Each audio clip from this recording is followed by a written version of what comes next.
이 시간 함께 찬송하겠습니다.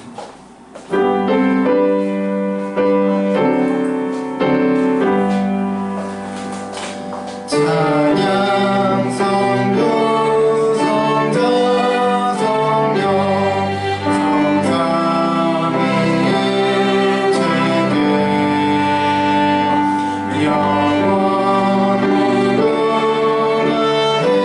무궁하리까지 영광을 돌리세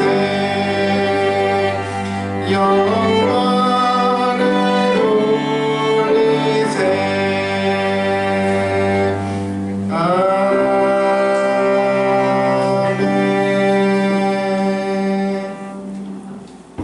네, 이제 함께 사도신조로 우리의 신앙을 고백하시겠습니다. 다 함께 사도신조 고백하십니다.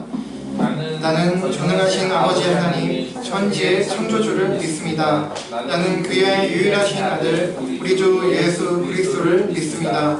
그는 성령으로 잉태되어 동정녀 마리아에게서 나시고 본디오 빌라도에게 고난을 받아 십자가에 못 박혀 죽으시고 장사된 지 사흘 만에 죽은 자 가운데서 다시 살아나셨으며 하늘에 오르시어 전능하신 아버지 하나님 우편에 앉아 계시다가 거기로부터 살아있는 자와 죽은 자를 심판하러 오십니다. 나는 성령을 믿으며 거룩한 공교회와 성교의 교제와 죄를 용서받는 것과 몸의 부활과 영생을 믿습니다. 아멘. 네, 이 시간에는 촉추성서가 있겠습니다. 한 마음으로 정리하도록 하겠습니다.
은혜로 찬양 감사합니다. 샬롬, 잘 지내셨습니까? 오늘도 예수님의 사랑과 은혜와 긍휼이 여러분께 가득하기를 바랍니다. 오늘도 욥기 말씀을 살피면서 은혜를 나누고자 합니다. 조금 지루하실 것 같긴 한데 그래도 참고 계속 욥기를 살펴보도록 하겠습니다. 잘하면 올해는 욥기가 끝날 수 있을 것 같습니다.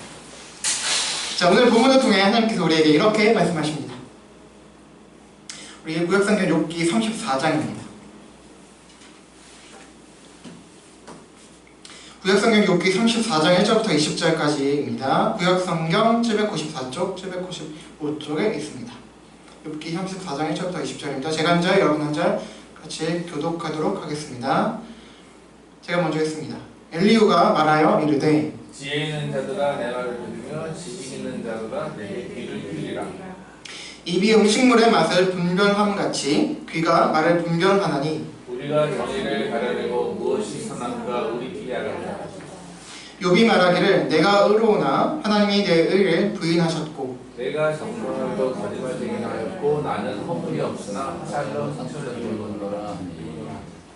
어떤 사람이 욥과 같으랴. 욥이 비방하기를 물 마시듯 하며 악한 일 하는 자들과 함께가 되어 악인과 함께 나누면서 이르기를 사람이 하나님을 기뻐하나 무익하다 하는구나. 그러므로 너희 총명한 자들아 내 말을 들으라. 하나님은 악을 행하지 아니하시고 전능 자는 결코 불의를 행하지 아니하시고 사람의 행위를 따라 갚으사 각각 그의 행위대로 받게 하시나니 진실로 하나님은 악을 행하지 아니하시며 전능 자는 공의를 하지 아니하시느니라.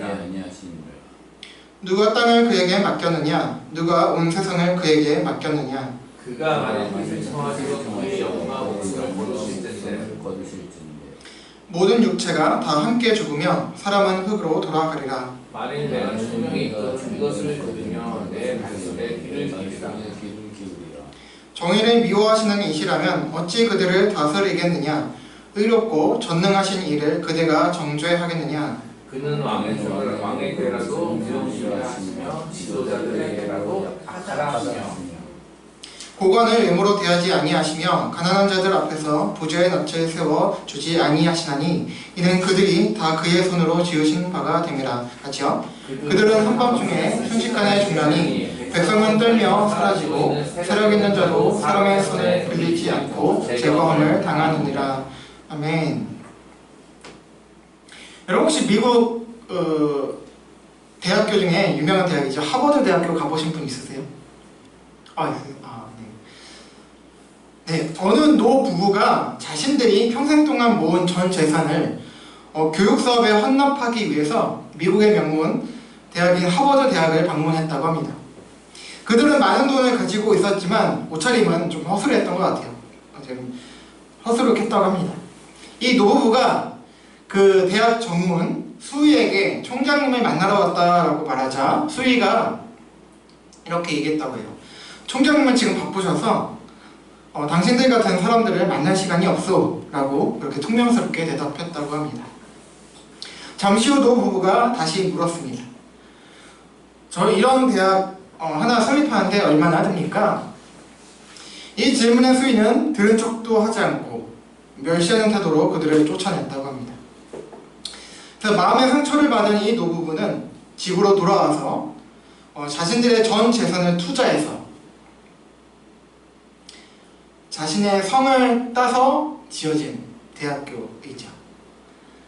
지금 미국에서 인류 대학을 유지하고 있는 스탠포드 대학교를 설립했다고 합니다. 뒤늦게 이런 사연을 듣게 된 하버드 대학은 아쉬워했지만 때는 이미 늦었지요. 그 후로 하버드 대학 정문에는 아까 하버드 대학 가보셨다는 분들 한두 분 계신데 대학 정문에 보셨는지 모르겠는데 이런 글귀가 있다고 합니다. Don't judge a book its cover. 판단하지 마라. 책을 그것의 표지를 보고서라는 거죠. 즉 이 말은 사람을 외모로 취하고 판단하지 말라라는 의미죠. 아마도 왜 하필이면 책이냐 했더니 아무래도 대학교다 보니까 그랬는지 모르겠는데 아무튼 이런 글귀가 이제 그 후로 붙여졌다고 해요. 지금도 있는지는 저는 잘 모르겠습니다. 근데 검색을 해보니까 있긴 있더라고요. 사진이 있긴 있어요. 여러분 우리는 지난주 욥기 33장 13절부터 33절까지 해서 비록 새 친구들과 크게 다르지 않았던 엘리후였지만 그럼에도 그들과 엘리후가 다른 점이었던 무엇입니까? 중보자를 언급했다는 거, 그리고 회복에 대한 가능성을 열어두었다는 거, 그리고 고난이 단순히 죄에 대한 결과, 어떤 징계나 형벌만이 아니라 연단의 도구일 수 있다는 점을 살짝 피력했다는 점은 그래도 욥에게 잠시나마 숨통을 열어주었다는 것을 살피면서 그 누구도 온전한 위로자는 될 수가 없고 오직 주님만이 우리의 참되고 온전한 피난처이시고 위로자이시다는 사실을 기억해야 한다는 것과 또 그런 주님께서 허용하시는 이 고난은 그 뜻을 비록 우리가 완벽하게 다 알 수는 없지만 주님의 장성한 분량까지 우리가 자라가게 하시는 목적이 있기 때문에 오직 주님의 긍휼을 힘입고 의지하여 살아가야 하며 또 이런 가운데 서로를 또한 우리가 위로하는 삶을 살아야 한다라는 것을 나누었습니다. 오늘은 욥기 34장 1절부터 20절까지를 살피면서 은혜를 나누고자 합니다. 여러분 사실 오늘 아까 설교 제목 보셨는지 모르겠는데 어폐가 사실 좀 있습니다. 먼저 설교 제목에 대해서 제가 설명을 드리자면 자, 이 고백, 판단 누가 했다는 거예요? 엘리후가 했다는 거죠. 그런데 그 고백은 바르게 했지만 판단은 바르지 못했다 라는 의미가 되는 것입니다. 그런데 여기서 모순과 어폐가 있다는 거예요. 아니 바른 고백을 했는데 판단을 바르지 못하게 했다? 사실 이게 이해가 안 되는 거죠. 바른 고백을 한다면 바르지 않은 판단을 내릴 수가 없기 때문이에요. 자, 그렇다면 뭐 전자가 틀리든 후자가 틀리든 둘 중 하나여야 될 것인데 이 모순된 제목을 제가 쓴 이유는 바로 이런 까닭이에요. 이제 결과적으로 말하면 바로 전자가 문제인 겁니다. 전자의 그 고백은 무슨 고백이냐면 본문 봐서 아시겠지만 엘리후가 하나님께 대한 고백을 한 것이 있는데 그게 사실 문제라는 거죠. 자, 또 후자의 판단은 하나님과 및 사람에 대한 판단이겠죠. 정확히 말하면 그 사람 누구냐? 바로 욥이라는 거죠. 자, 그러나 오늘 본문에 보면 하나님께 대한 고백을 바르게 했다라는 거예요. 겉으로만 보면 그렇다는 겁니다. 사실상 이 전자, 즉 하나님께 대한 고백도 사실 온전한 고백은 아니었다라는 것입니다. 자, 그럼 오늘 본문을 함께 살펴보겠습니다. 2절, 4절 보실게요. 지혜 있는 자들아 내 말을 들으며 지식 있는 자들아 내게 귀를 기울이라. 우리가 정의를 가려내고 무엇이 선한가 우리끼리 알아보자. 자, 앞장 33장에서 욥에게 말한 엘리후는 이제 34장에 와서는 욥은 물론이고 욥의 새 친구들에게도 말합니다. 엘리후는 그들을 지혜 있는 자들, 지식 있는 자들이라고 호칭하고 있습니다.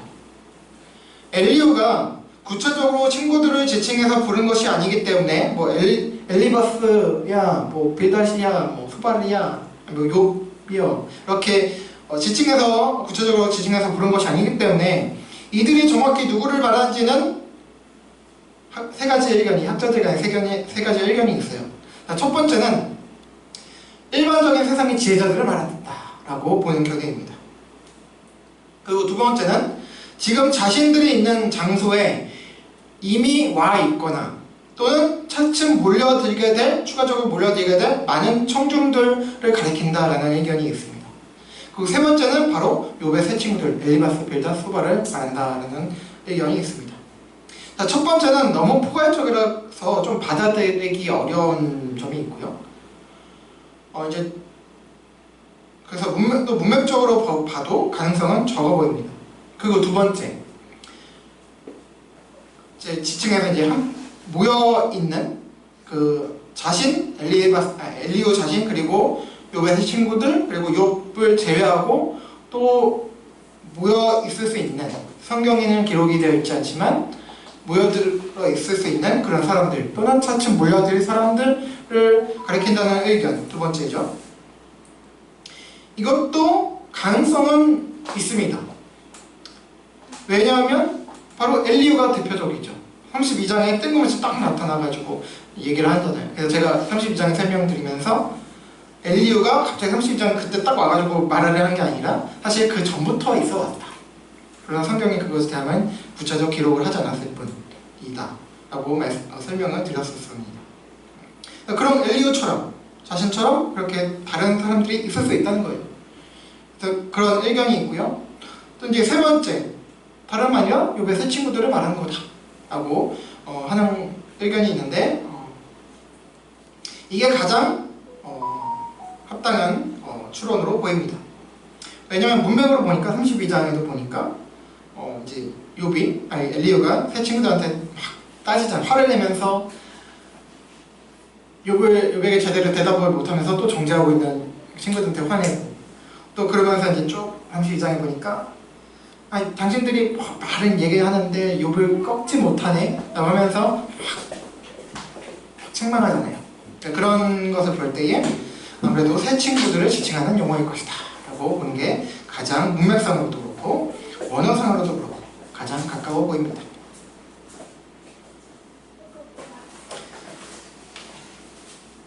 자, 어쨌든 이렇게 엘리후는 새 친구들에게 자신과 함께 정의와 선이 무엇인지 가려내고 알아보자 라고 하고 있습니다. 자, 이렇게 말하는 엘리후의 의도가 두 가지가 있는데요. 첫 번째 의도는 바로 새 친구들, 당신들이 하지 못한 것을 자신은 한다라는 거예요. 얼마나 교만합니까? 그리고 또 두 번째 의도, 32장 3절 12절을 통해서 알 수 있듯이 자신이 함께 할 테니 욥을 함께 제대로 한번 비판해보고 지적해보자는 거예요.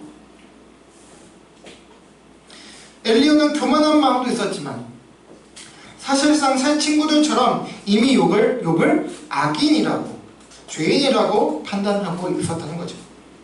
그럼 어떤 지점에서 엘리후가 욥을 악인이자 죄인으로 몰고 있는지 오늘 본문에서 한번 살펴보도록 할게요. 5절 6절 보실게요.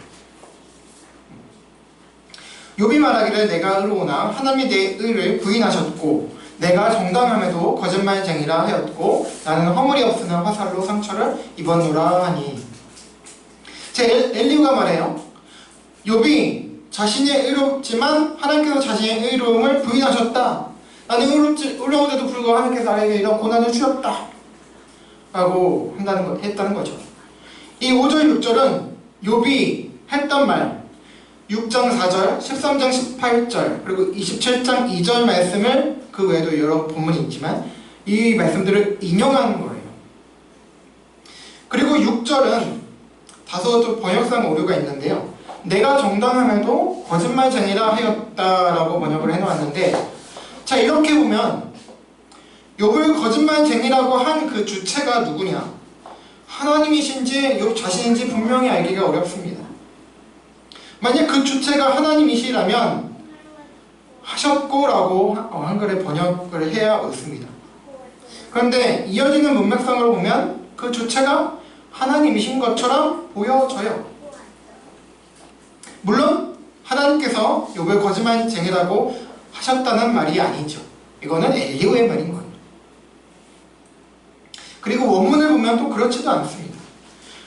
원문을 보면 거짓말쟁이라 하였고가 아니라 거짓말쟁이가 되었고라고 해야 맞습니다.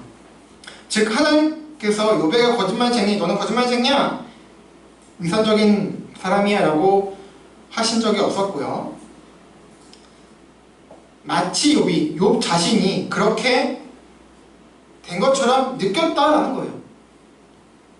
나는 이렇게 고난을 받을 만한 그런 죄인이 아닌데도 불구하고 하나님께서 이렇게 고난을 주셨습니다. 고난을 주셨어요.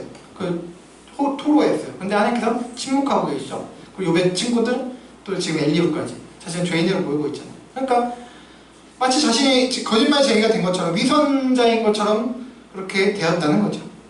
그렇게 자신이 그렇게 느낀다는 거예요. 근데 그것을 지금 엘리후는 욥을 공격하는데 대받아치고 있다는 거죠. 욥이 한 말. 욥이 말한 이 5절 6절의 말을 욥이 한 것은 맞다는 거예요. 말은 맞아요. 근데 다만 욥이 말한 그 의로움이라는 것은 자기가 하나님처럼 절대적인 의롭고 그렇게 완전하다는 표현이 아니었죠. 상대적인 일로서 자신이 이런 고난을 받을 만한 죄인은 아니라는 것을 변론하고 토로하는 측면에서 한 말이었는데, 이 말을 엘리오는 그 본 의도를 왜곡하고 한 부분만 잘라서 욥을 정죄하고 있다는 거예요. 욥은 자신의 의론도 주장을 했지만 또 9장 1절부터 10절 그리고 24장 18절부터 25절까지 등에서 하나님께서 지혜로우시고 거룩하시고 공의로우시다는 것을, 자신의 세상을 초월하신 분이시라는 것을 몇 차례 언급했습니다. 근데 그 말만 쏙 빼고 언맥을 무시한 채 일만 딱 편집해서, 지금 현실에서도 많이 벌어지고 있는 일들이잖아요. 어떤 한마디 말만 딱 편집해가지고 끼워가지고 기사도 나오지요, 방송도 나오지요, 뭐 정치계든 뭐 어디든 막 사람들 이렇게 왜곡을 시키잖아요, 사람들 자꾸.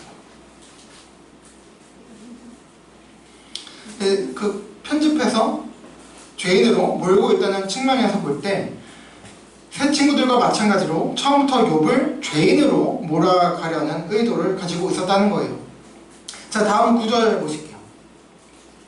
이르기를 사람이 하나님을 기뻐하나 무익하다 하는구나. 엘리야는 욥이 하나님을 기뻐하는 것을 무익하다라고 말했다고 주장하면서 욥을 악인이라고 몰아가고 있어요. 그러나 당연히 욥은 이런 말을 한 적이 없습니다. 다만 엘리야가 왜 이렇게 욥이 이렇게 말을 했다고 이해를 생각을 하고 있는지, 더 정확히 욥이 왜 이렇게 말했다고 생각을 한 것인지 생각해볼 수 있는 욥의 말은, 그렇게 살펴볼 수 있는 욥의 말은 있습니다. 그런 지점들은 좀 있습니다. 근데 물론 엘리야의 오판이죠. 오해죠. 자, 욥이 몇 차례 이런 얘기를 했어요. 의인임에도 고난받을 수 있고 악인이라도 현세에서는 번영한다는 거예요. 그렇게 주장했죠. 도식적이고 현세적인 인과응보론에 갇혀서 자신을 죄인이라고 단정하고 있고 정죄하는 새 친구들에게 욥이 반박하는 것에서 이런 말을 했습니다. 그런데 이런 욥의 주장에 대해서 엘리야는 욥이 마치 의인도 고난받을 수 있고 악인도 번영할 수 있다니까 너 하나님 경외하는 것을 패하는구나, 하나님을 기뻐하는 것을 무익하다라고 하는구나 라고 이해했다는 거예요. 이해가 아니라 사실 오해죠. 이런 엘리야의 심리를 살펴보면 역시 새 친구들과 크게 다르지 않게 엘리야도 조금 다르지만 도식적이고 현세적인 인과응보론에서 크게 벗어나지 못하고 있다는 것을 알 수가 있고요. 의인의 고난, 악인의 번영을 말하는 것을 하나님을 섬기는 것과 유익함 또는 무익함과 이 무익과 연결시켜서 욥을 정죄했다는 것을 볼 때에 이 엘리야도 결국은 신앙을 어떤 기복적인 측면, 율법적 측면에서 이해하고 있다는 것을 여실히 보여주고 있어요. 결국 새 친구들과 엘리야는 사람에 대한 주 하나님 아버지의 마음, 긍휼이 없었다는 것은 물론이고, 번영은 선에 대한 결과이고 고난은 죄악에 대한 결과라는 이분법적이고 도식적인 이해로 기복적이고 율법적인 신앙관을 가지고 있었다라는 것을 우리에게 알려줍니다. 자, 다음 10절 11절 보실게요. 자, 같이 읽어보실게요. 시작. 그러므로 너희 총명한 자들아 내 말을 들으라. 하나님은 악을 행하지 아니하시며 전능자는 결코 불의를 행하지 아니하시고 사람의 행위를 따라 갚으사 각각 그의 행위대로 받게 하시나니. 자, 이 10절 11절 그리고 또 뒤에 가보면 18, 19절은 제가 앞서 말씀드린 오늘 제목을 지은 배경이 되는 구절들입니다. 이 구절들을 보면요, 바른 고백이 겉으로만 보면 바르죠. 그러나 맞으면서도 또한 틀린 고백이고, 그래서 결국은 바르지 않은 판단을 엘리야가 했다는 것입니다. 여기 10절을 보면 엘리야는 또 총명한 자들을 부르면서 시작하고 있죠. 여기 총명한 자들은 앞서 2절의 대상이었던 그 지혜 있는 자들, 지식 있는 자들인 새 친구들뿐만 아니라 욥도 포함된 개념이에요. 즉 여기서 엘리야는 욥은 물론 새 친구들에게도 하나님께서 공의로우시고 공의로우시다고 하시는 그 진리를 마치 가르치듯 말하고 있어요. 그러면서 11절에서 하나님께서 사람의 행위를 따라 갚으신다라고 하고 있죠. 인부안부 얘기하고 있는 거예요. 지극히 맞는 말을 하고 있지요. 바로 이런 관점 때문에 결국 고난받고 있는 욥을 엘리후 역시 죄인, 악인이라 단정하고 있는 거예요. 한편 14절에 이제 뒤에 보면 인칭대명사 그가 두 번이 나오는데 앞과 뒤가 다릅니다. 앞에서는 하나님을 말하는 거고요. 뒤에 그는 사람을 말합니다. 자, 어쨌든 엘리후는 겉으로 보기에는 바르고 옳은 말, 옳은 고백을 했습니다. 그런데 여러분, 이 말 10절, 11절 이 말, 특히 11절 이 엘리후의 말 맞는 말입니까? 사람의 행위를 따라 갚으시고 각각 그의 행위대로 받게 하신다. 맞는 말입니까?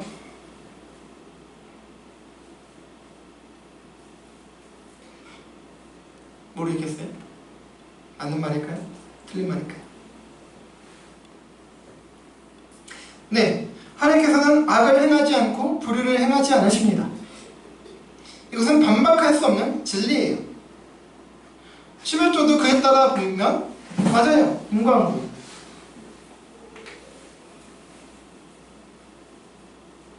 사람의 행위대로 갚으신다. 궁극적으로 맞는 말이에요.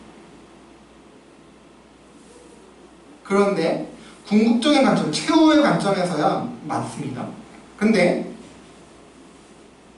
또 어떤 측면에서는 또 그렇지도 않다는 거예요. 자, 이게 무슨 말입니까? 항상 그렇지도 않고 과연 그 여기서 말하는 그 행위, 사람의 행위라고 할 때 그 행위가 무엇을 의미하냐에 따라서 또 달라질 수 있죠. 자, 생각해 봅시다. 선과 악에 따라 하나님께서 인과응보로 대하신다고 한다면 욥은 여지없이 죄인이 맞습니다. 그러나 우리는 이미 그렇지 않다는 것을 너무 잘 알고 있죠. 성경의 모든 인물들은 또 마찬가지고 이미 우리가 삶에서 체험하고 있는 바잖아요. 우리의 삶을 통해 악인이 번영합니다. 의인이 고난받는 것을 무수히 많이 직간접적으로 보고 듣고 경험하며 살아가고 있습니다. 자, 그리고 무엇보다도요, 이 고백이 사람의 행위를 따라 갚으사 각각 그의 행위대로 받게 하신다라는 이 엘리후의 이 말이 맞으면서도 틀리다는 것을 증명해줄 대표적인 성경 말씀이 있어요. 우리 신약성경 마지막 로마서 5장 8절 말씀 같이 보실게요. 시작! 우리가 아직 죄인 되었을 때에 그리스도께서 우리를 위하여 죽으심으로 하나님께서 우리에 대한 자기의 사랑을 확증하셨느니라. 아멘. 자, 여기 보십시오. 그리스도께서 누구를 위해 죽으셨다고 말씀하시고 하나님께서 누구를 사랑하셨다고 말씀하십니까? 의인입니까? 아닙니다. 죄인입니다. 죄인인데 죄인이었지만 의인으로 변화된 사람일 거야. 아니면 변화되고 있는 사람일 거야. 지금 그렇게 말씀하고 계세요? 그것도 아니에요. 잘 보세요. 아직 이 말은 뭐예요? 스틸 여전히 죄인 되었을 때에 여전히 죄인이라는 거예요. 의인으로 변화된 사람도 아니고 변화되고 있는 사람도 아니고 여전히 죄인이라는 거예요. 아직 죄인이라는 거예요.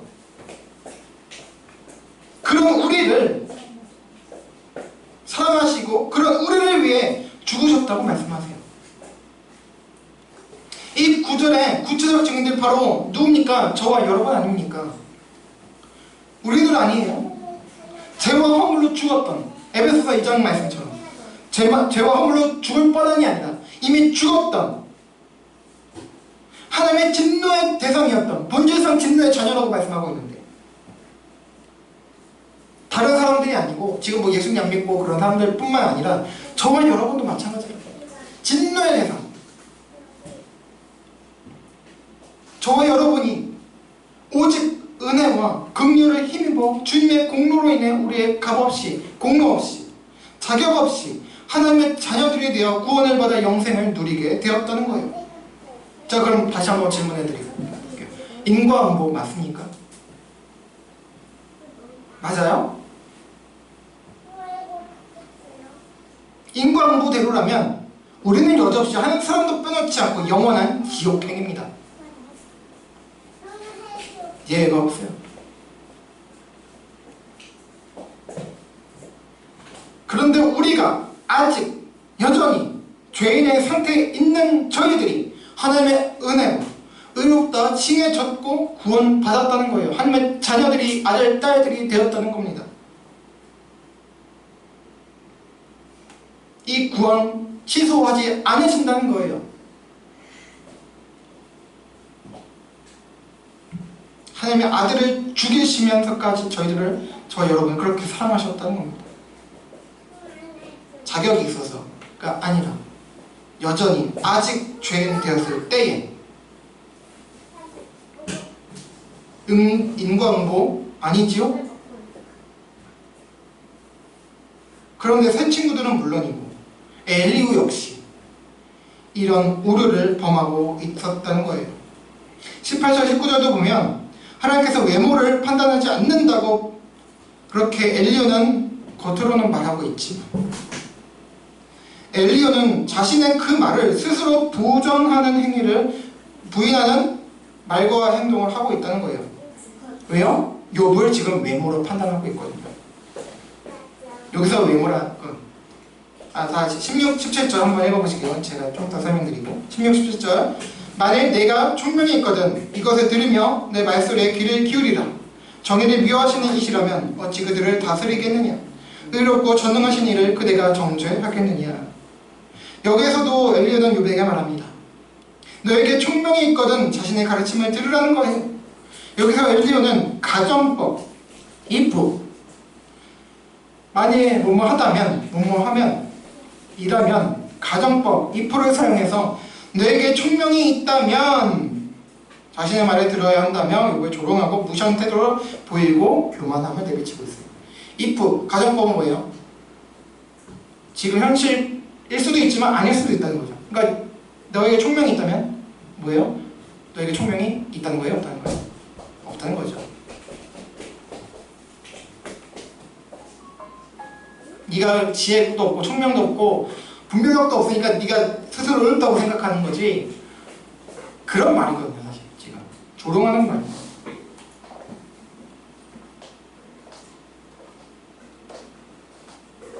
이러면서 17절에서 하나님께서 정의를 미워하시는 이시라면 욥 너를 왜 다스리시겠냐라고 합니다. 여기서 다스린다는 말은 뭐 통치 그냥 그런 일반적인 의미가 아니라 심판하신다는 거예요. 정죄하시는 것을 의미합니다. 즉 여기서도 엘리야는 욥을 새 친구들처럼 악인으로 보고 있다는 것을 여접시 드러냅니다. 다만 엘리야가 새 친구들과 다른 점은 뭐냐? 욥이 죄인인 이유입니다. 새 친구들 욥이 당한 그 고난이 죄의 결과라고 보기 때문에 욥을 너는 고난당하니까 죄인이야 라고 하는 거고, 엘리야는 지난 1, 2장의 욥의 고난은 그 이전에 욥의 죄 때문은 아니고 연단의 도구였지만 지금 고난을 받고 쭉 오면서 네가 말하는 그 말, 태도 때문에 너는 죄인이야 라는 거예요. 그러니까 그 욥의 죄인이라고 보는 그 원인이 앞에 있냐 뒤에 있냐 그 차이지, 사실 특정한 죄와 고난을 연결한다는 점에서는 대동소이합니다. 그래서 만약 초반부터 욥이 겸손히 하나님의 뜻을 받아들이고 고난 그렇게 회개하고 돌이켰으면 하나님께서 금방 욥을 너를 회복시키고 끝내주셨을 텐데, 고난을 끝내주셨을 텐데 네가 계속 네 의를 주장하고 억울하다고 하고 그렇게 막 토로하고 불평하고 원망하니까 지금까지 계속 고난이 안 끝나고 내 고통이 있는 거야. 그래서 넌 죄인인 거야 라고 이렇게 얘기한다는 거예요. 엘리야는.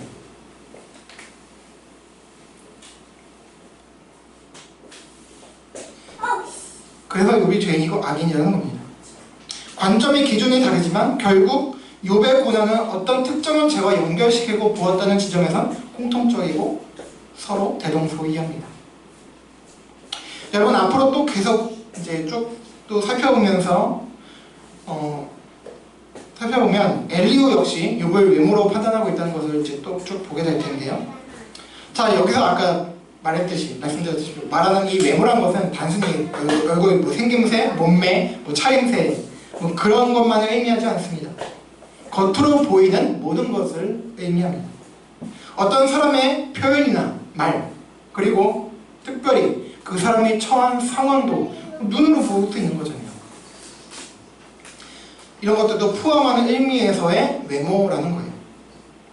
새 친구들도 욥이 처한 상황, 그 고난받는 것을 보고 욥을 죄인으로 몰았고, 엘리후 역시 욥의 처한 상황과 욥의 특정한 표현, 그것조차도 사실 왜곡해서 말한 거지만 그것을 보면서 욥을 죄인으로 판단하고 정죄하는 큰 잘못을 범했습니다.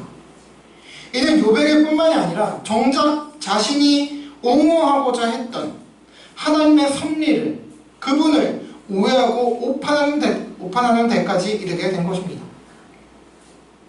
사랑하는 그리스도인 여러분, 오늘 저와 여러분은 서로와 이웃들을, 약한 사람들을, 고난받는 사람들을 어떻게 판단하고 계십니까?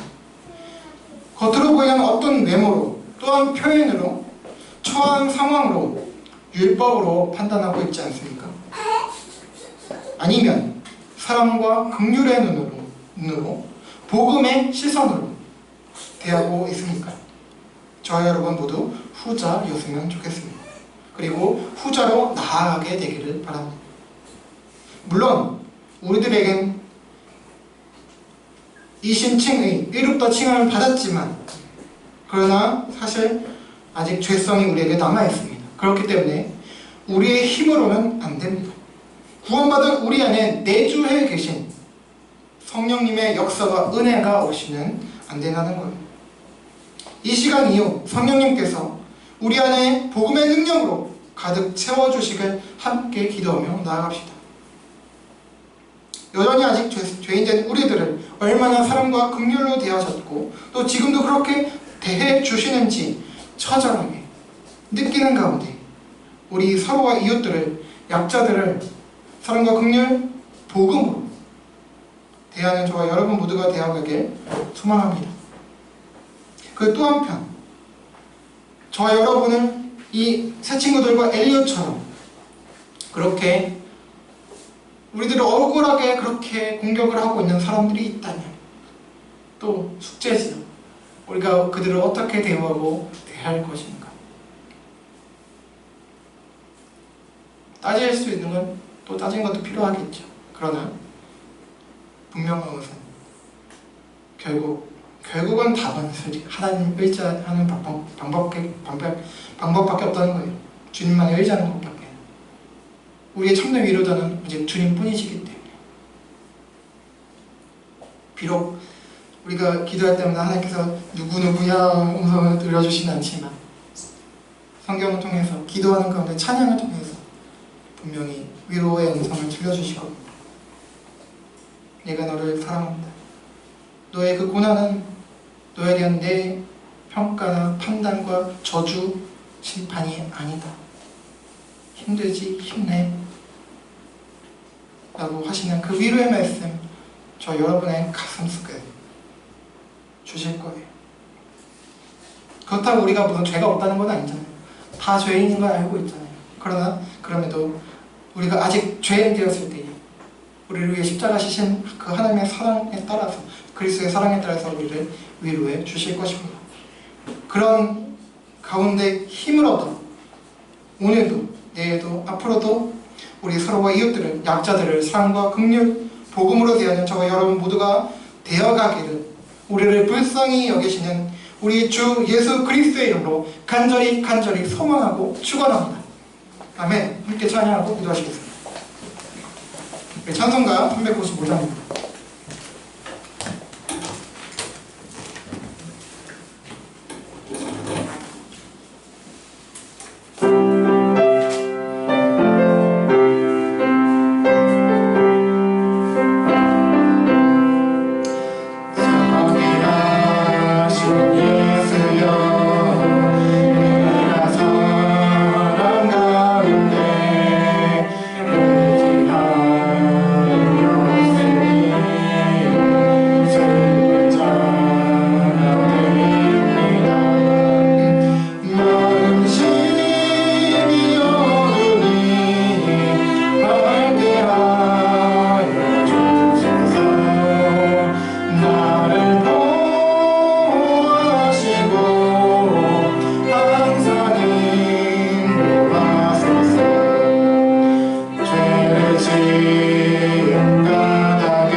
찬양가 생각하시면서 기도하기 원합니다. 여러분을 억울하게 잘 알지 못하게 공격하고 정죄하는 사람들이 있으니까, 또 여러분께서는 그런 이웃들을, 주변의 이웃들을 어떻게 판단하고 계십니까?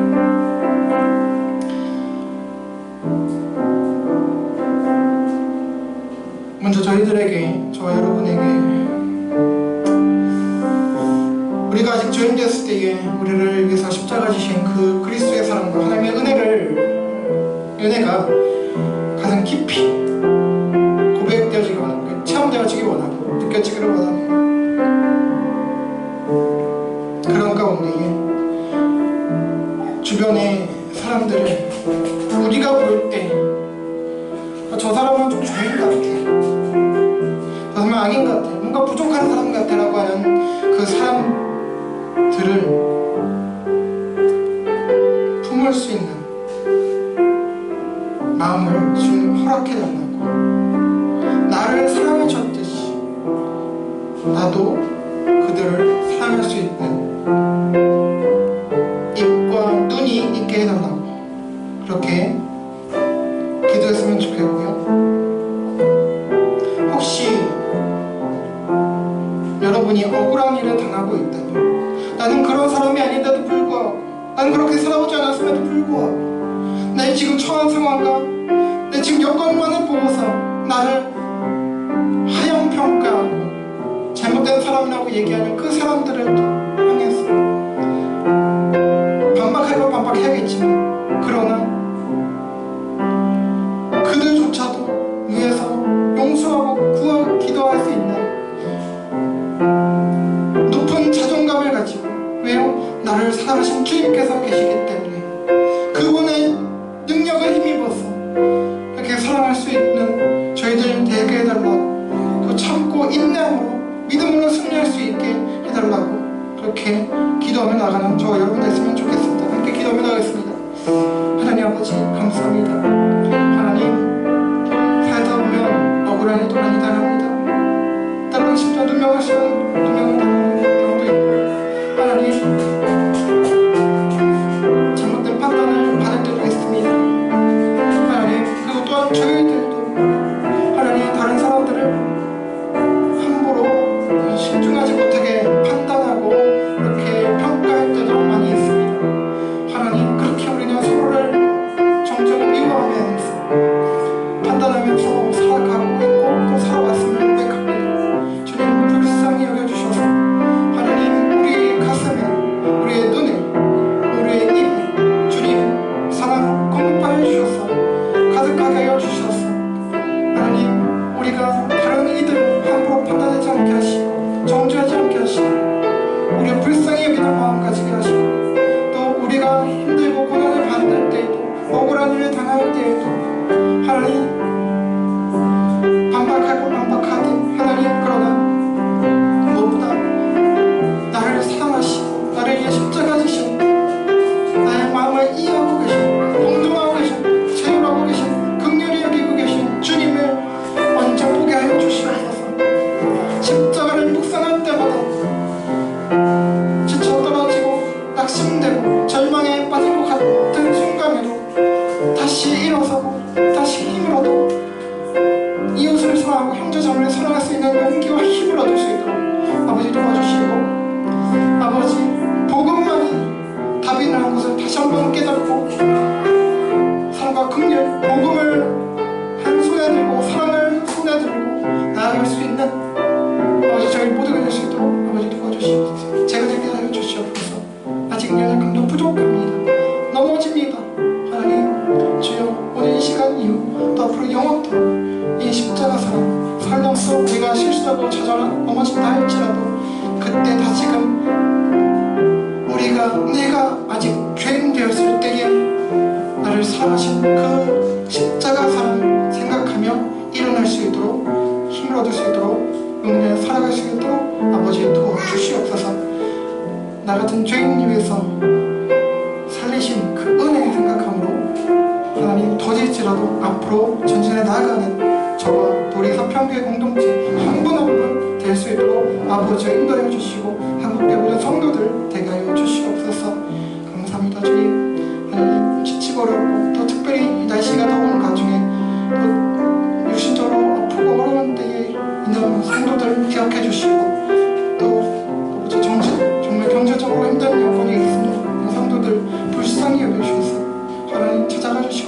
주시고 또 함께하여 주시옵소서. 승리할 줄을 믿고 나아가는 가운데 하나님 그 신비로 힘입어 힘있게 살아갈 수 있도록 아버지 찬양하며 살아갈 수 있도록 도와주시옵소서. 감사합니다 주님. 인도해 주시옵소서. 아버지 하나님 감사합니다. 오늘도 변함없으신 그 절절하신 그 크고 높으신 사랑으로 인해서 그 은혜로 인해서 저희가 이 시간 또 숨쉬고 고백하고 살아갈 수 있음을 고백합니다. 하나님 아버지의 그 사랑, 주님의 그 사랑, 성령님의 역사하심 가운데 저희가 살아가고 있사오니 하나님 그 사랑을 힘입어서 고난이 있고 억울함이 있을지라도 힘을 내게 하시고 용기를 얻게 하여 주시옵소서. 다른 사람의 어떤 평가와 나를 판단하는 그 눈빛으로 좌절하고 절망하는 것이 아니라 더 높은 자존감을 가지고 오히려 그들을 위해 기도하며 나갈 수 있는 저희 모두가 될 수 있도록 도와주시며 하나님 아버지 특별히 저희들 그런 마음 가운데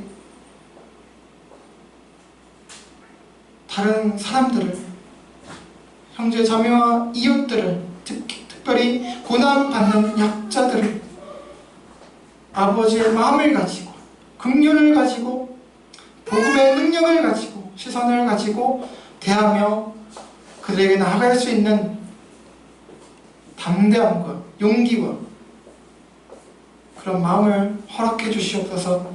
그러한 가운데 저희들의 입술과 또 모든 삶을 통해서 그들에게 예수 그리스도의 그 복음, 그 사랑을 전달할 수 있는 귀한 도구들, 인생들 다 될 수 있도록 아버지 저희들 붙잡아 주시고 역사하여 주시옵소서. 감사하며 이 모든 말씀 예수 그리스도의 이름으로 간절히 기도합니다. 아멘. 감사합니다. 감사 말씀 드리겠습니다.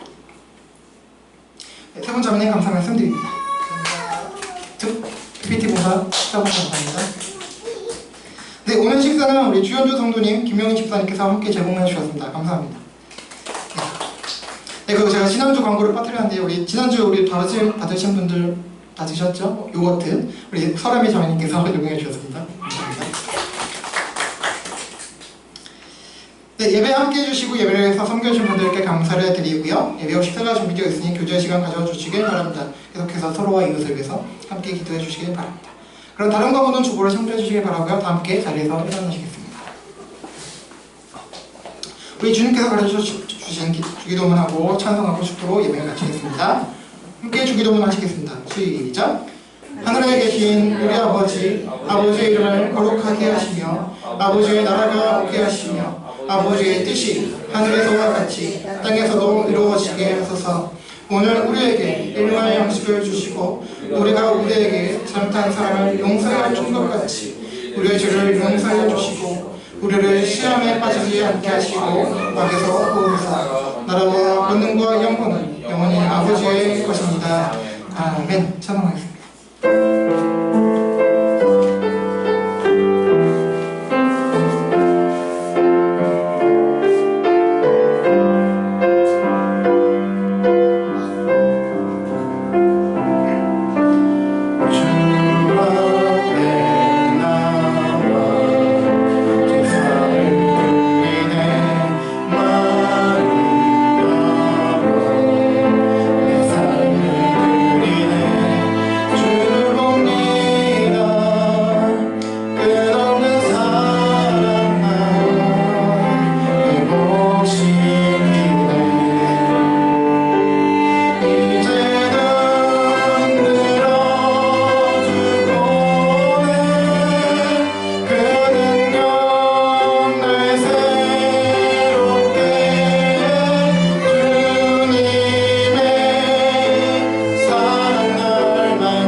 성령의 내주 감화감도 교통 위로 회복 인도 동행하심이 언제나 우리를 긍휼로 대해주시는 주 하나님과 그분의 주권적 섭리와 긍휼에 대해 겸손하고 바른 태도와 이해 가운데 고난받는 자, 약자들에 대해서도 편견으로 판단하지 말고 올바른 이해와 긍휼로 대함으로 하나님과 사람들에게 큰 기쁨이 되고 형제 자매와 이웃들 그리고 고난받는 자들을 불쌍히 여기고 사랑하는 삶을 살아가기를 다짐하고 소망하는 모든 그리스도인들에게 영원토록 함께 있을지어다. 아멘.